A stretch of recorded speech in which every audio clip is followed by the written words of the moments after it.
그래서 24년도 10월 달에 TGA 잔고가 유동성이 완화가 됩니다. 예, 풀리게 되죠.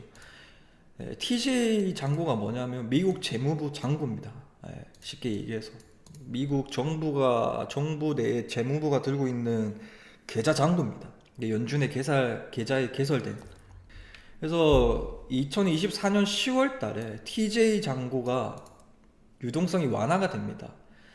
이때 약 6천억 달러 정도 들고 있었는데 3천억 달러를 시장에 풀게 되면서 이제 6천억 달러가 3천억 달러로 이 3천억 달러가 이 시장에 풀리게 됩니다. 그래서 엔켈이 청산 이후에 지금 110K까지 왔었던 이유 중에 하나가 이 TJ 잔고가 완화가 됐기 때문입니다.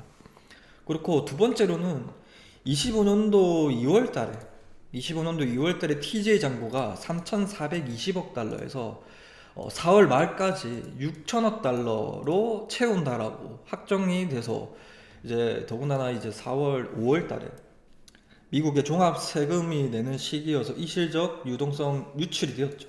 이제 잔고가 다시 빨려드는 거죠. 미국 TJ 잔고로 빨리는 시기 세금이 빨리게 되면서 긴축이 되면서 2월달부터 4월달까지 폭락이 나왔었죠. TJ 잔고가 긴축이 되면서 그 뒤에 이제 4월 말부터 5월 달에 TJ 잔고가 유동성이 완화가 됩니다. 그렇게 되면서 4월 말부터 5월 때까지 지금 현재 장세가 상승이 시작되었습니다. 그 다음에 이제 중요한 거죠. 6월 말부터 7월 달에 이제 아예 이제 재무부에서 이게 매달 분기마다 발표를 합니다.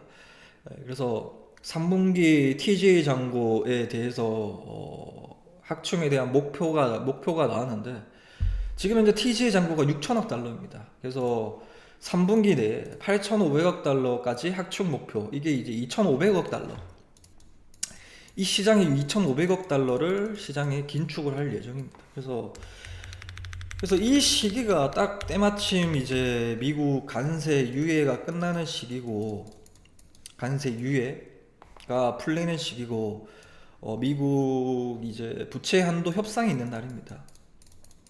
그래서 실질적으로 이때 떨어졌던 이유 중에 하나가 2월 달부터 떨어졌던 이유가 실질적으로 TGA 잔고가 긴축이 되어서 2월 달부터 4월 달까지 떨어진 건데 사람들은 덧붙이죠.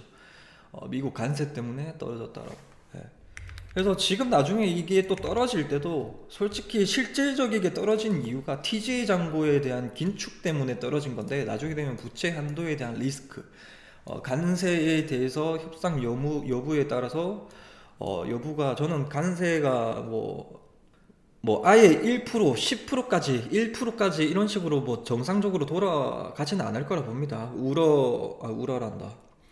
그 미중 관세 정책에 대해서 미국과 중국은 1%, 10%까지는 관세 정책이 합의적으로 이루어지지는 않을 것 같습니다. 그래서 30%, 40% 내지 유지를 그대로 높은 관세율을 통해서 아마 시장은 그런 식으로 받아들이겠지만은 핵심적인 이유가, 떨어진 이유가 TGA 잔고에 대해서 긴축이 일어났기 때문입니다.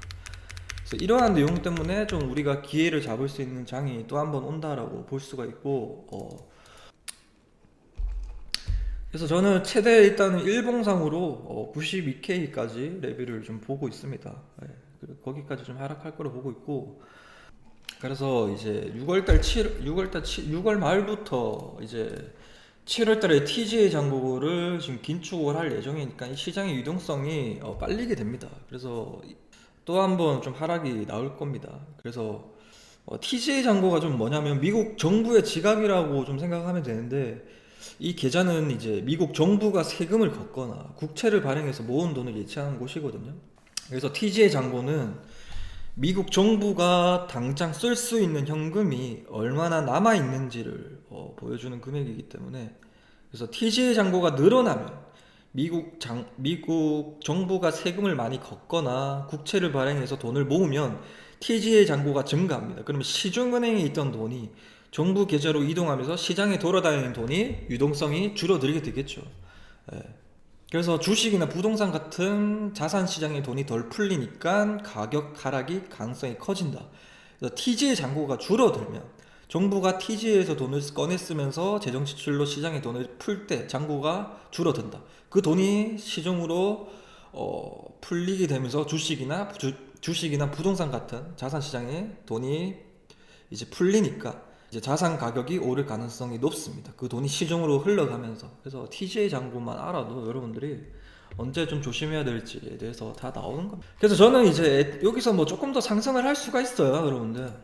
여기서 뭐 비트코인이 뭐 110K 이상 뭐 이 고점을 살짝 상승할 수도 있는데, 지금 이거는 조금 한 7월달 관점이고 6월 말부터 한 달 정도 관점이고 6월 7월 관점이고, 제가 말씀드린 내용처럼 110K 돌파 이후에 108K가 지지 레벨이 될 것인가 안 될 것인가, 또 이거를 보시면 되는 겁니다.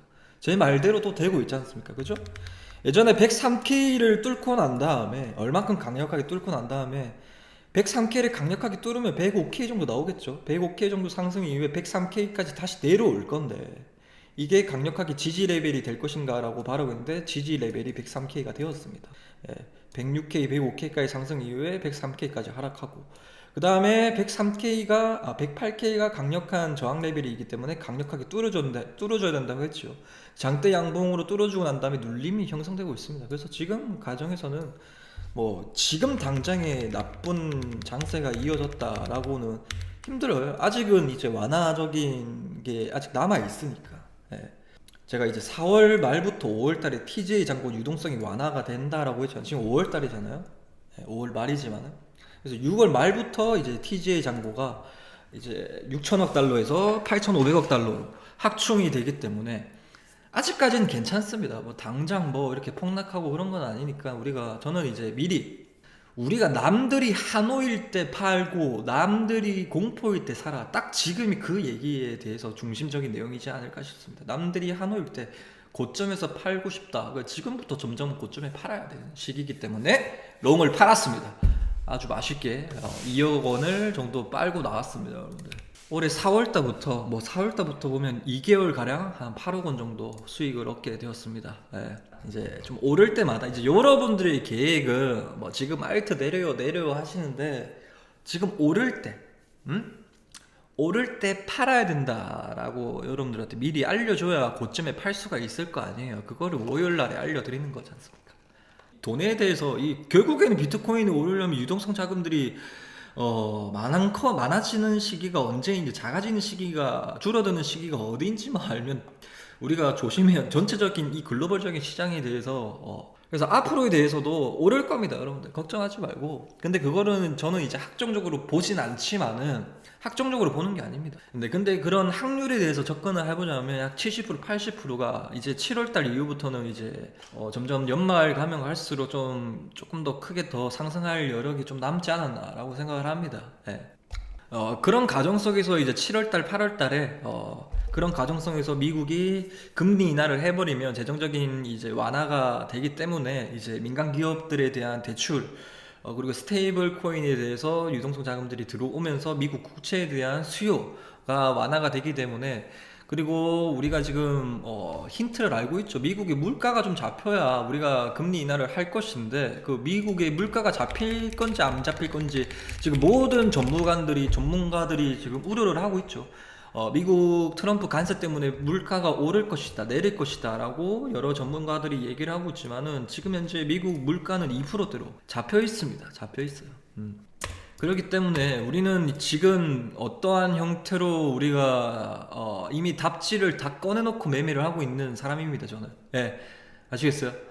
이미 답치가 미국 트루 인플레이션에 보면 지금 현재 미국의 물가가 2.3%입니다. 제가 이게 미국이 2.7%때부터 말씀드렸었고, 점점 그때부터 예상치 외로 미국 물가가 2.4%, 월가에도 2.4%를 예상했는데 2.3%까지 예상치 외로 하회를 했고, 그거를 저는 미리 미국의 물가도 이미 적중을 하고 있고, 미국의 물가가 2%대까지 적중을 지금 가정 중이죠. 저는 미국의 물가가 6%일 때도 미국의 물가가 3%대까지 잡힐 것이다 라고 얘기를 했던 사람이고, 그래서 23년도 초부터 미국의 물가가 잡힐 거니까 비트코인은 우상향할 것이다 라고 여러분들한테 말씀을 드렸었습니다.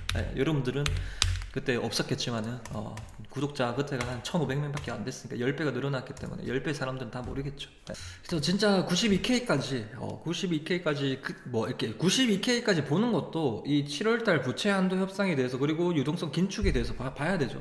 이게 이제 이거예요. 언제 이제 보냐면 TJ 잔고를 8,500억 달러 확충 목표를 재무부에서 잡고 있어요. 그래서 TJ 잔고에서 8,500억 달러 확충 목표치에 도달하면 그때 이제 도달했는데 그때가 111선을 터치를 하고 오를 때 그때면 매수를 하는 거고, 근데 도달을 했는데도 불구하고 뭐 61선이나 뭐 이 정도면 여기서도 매수를 한다는 얘기입니다. 그래서 그거는 아무도 개나 소나 아무도 모르는 내용이에요. 예, 그거는 시장의 개미들이 얼마나, 이 세력들도 가격이 어디까지 오를지 몰라요. 개미들이 어디까지 사주냐. 세력들도 개미들한테 돈을 팔아서 돈을 수익을 얻는 사람인데, 이 개미들이 홍도에 따라서 주가의 고점이 형성이 되기 때문에 그거는 세력들도 모르는 겁니다. 그래서 단기적인 관점에서는 108K가 좋은 롱타점을 맞습니다.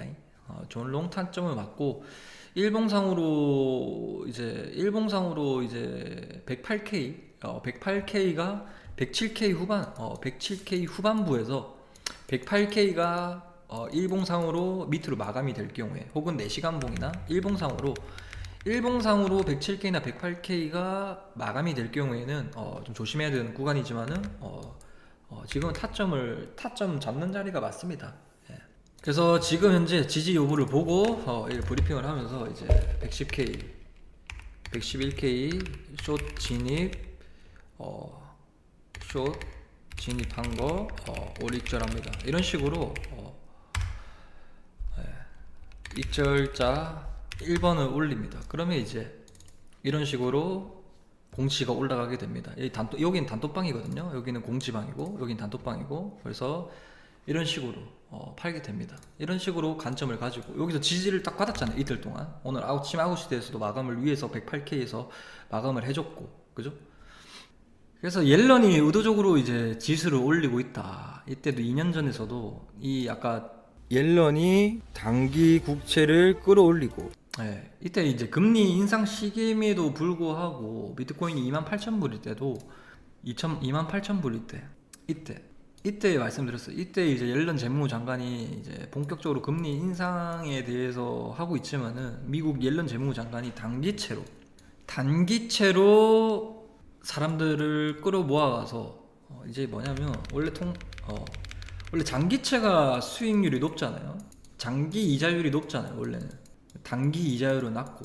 근데 이제 이 내용이 어떤 내용이냐면 미국 재무부에서 의도적으로 장기채 국채 발행량을 조절을 했습니다. 이제 이 국채에 대해서 이제 발행을 할 수 있는 게 미국 정부거든요. 미국 정부만이 국채를 발행할 수 있고, 그래서 미국에서 돈을 풀 수 있는 사람은 연준으로 잘 알려 있지만은 미국 정부도 돈을 풀 수가 있습니다. 달러를 풀 수 있습니다. 국채 발행으로 통해서. 그래서 옐런 재무부 장관이 단기채를 발행을 많이 시켜요. 그럼 가격이 어떻게 돼요? 가격이 떨어지겠죠. 그럼 단기 채권 수익률, 이자죠. 수익률은 어떻게 되겠어요? 올라가죠. 이 가격이랑 수익률은 상반되는 거거든요. 그래서 이런 장단기 발행량으로 통해서, 원래 통상적으로 우리가 돈을 오래 맡기면 이자를 더 많이 받죠.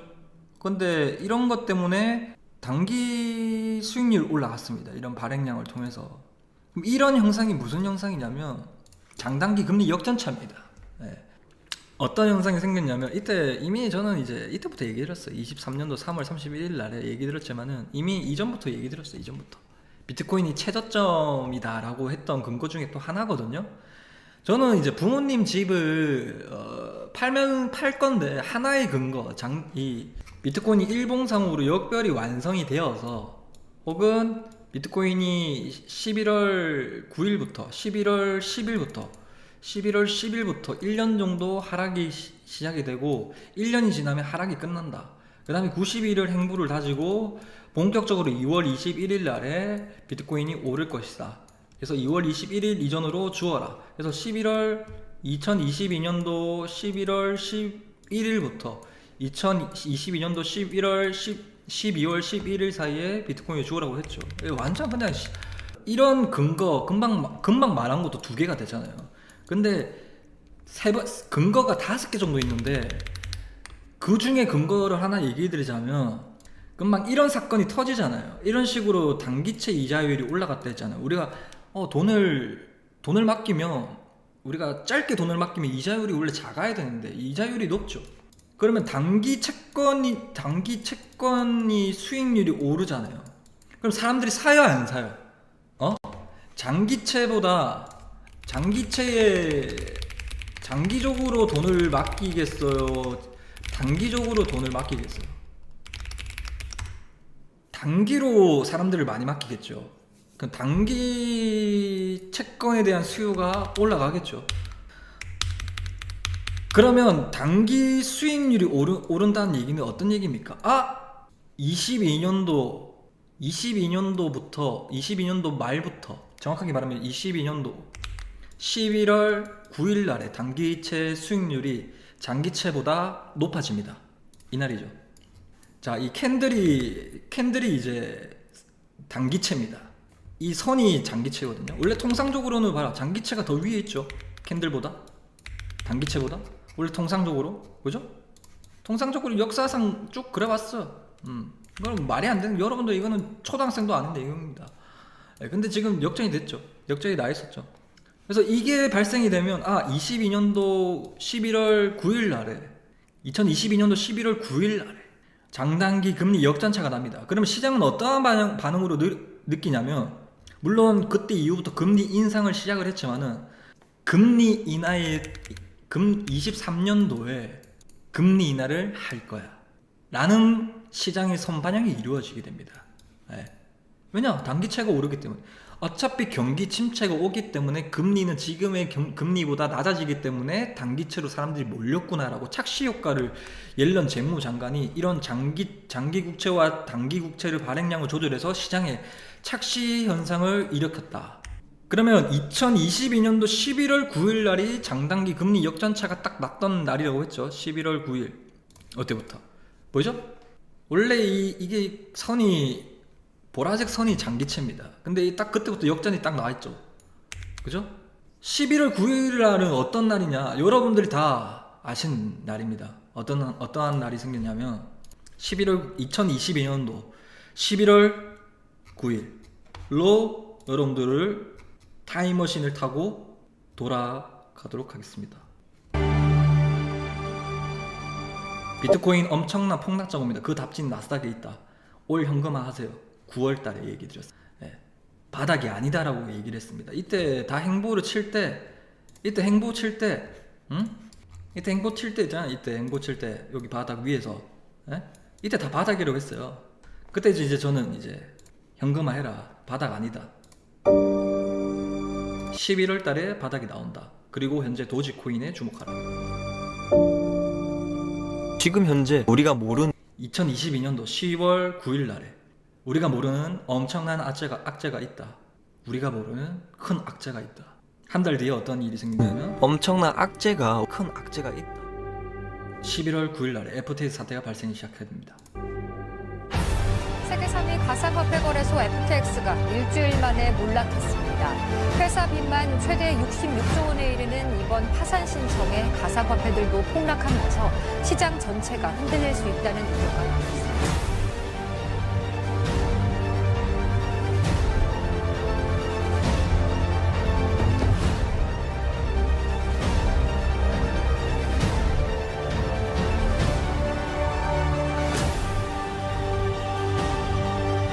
이렇게 말씀을 드렸던 날이 11월 9일입니다. 그래서 장단기 금리 역전차가 났었던 날이기 때문입니다. 그때가 이제 매수를 해야 되는 시기입니다. 물론 시장은 FTX 사태가 터지면서 시장은 공포를 느끼고 있고, 솔라나 등 해킹 사건, 이런 솔라나 솔라나가 이제 FTX 그 CEO랑 연관이 되어 있어서 솔라나도 많이 하락을 했죠. 근데 그때가 솔라나 그때 죽었으면 비트코인보다 더 대박 났죠. 한 1000% 이상 올랐습니다. 10배 이상 올랐고, 비트코인도 많이 올랐고. 그래서 장단기 금리 역전차가 났을 때에는 항상 주가는 바닥이었습니다. 장단기 금리 역전차가 발생됐을 때는 항상 주가는 바닥이었다. 코인 유튜버는 유일하게 작년 22년 때 모든 사람들이 위기를 느낄 때 저는 이렇게 말합니다. 위기는 기회다. 그 이유는 현재 미국의 기준금리 인상이 곧 마지막 때까지 통상적인 수익률 곡선의 로직입니다. 장기로 돈을 맡긴 사람에게 이자를 많이 주는 게 당연하니까요. 하지만 경기 침체 우려로 만기가 짧은 단기 국채를 많은 사람들이 사면서 수익률 곡선이 단기 국채 수익률이 더 높아지면서 작년 11월 15일 날 장단기 역전차가 생깁니다. 미국의 마지막 기준 금리 인사일 때 나타나는 현상이며 그때가 주가는 언제나 바닥이었고 비트코인도 마찬가지였습니다. 그래서 11월 인생 최저점이다 라고 말씀을 드렸던 이유가 그 이유입니다. 역사적 매크로 경제 데이터만 알아도 남들과 다른 투자의 시야를 가질 거고 그것이 남들과 다른 수익률을 자랑할 것임을 말씀드리고 싶습니다. 네. 주가는 장단기 금리 역전차가 발생했을 때, 장단기 금리 역전차가 발생했을 때 이 비트코인 이제 미국 나스닥 기준 나스닥이네 나스닥인가? 어쨌든 그게 중요한 게 아니고 2007년도에 장단기 금리 역전차가 데드크로스 딱 나죠? 2006년 말부터 2007년도 사이에 주가는 바닥이었다. 그 다음에 올랐다. 그 다음에 2019년도 그때 이제 2019년도 때도 이제 장단기 금리 역전차가 났었죠. 코로나. 그때 주가도 바닥이었다. 그 다음에 미친 듯이 올랐죠. 이런 것도 보셔야 되고.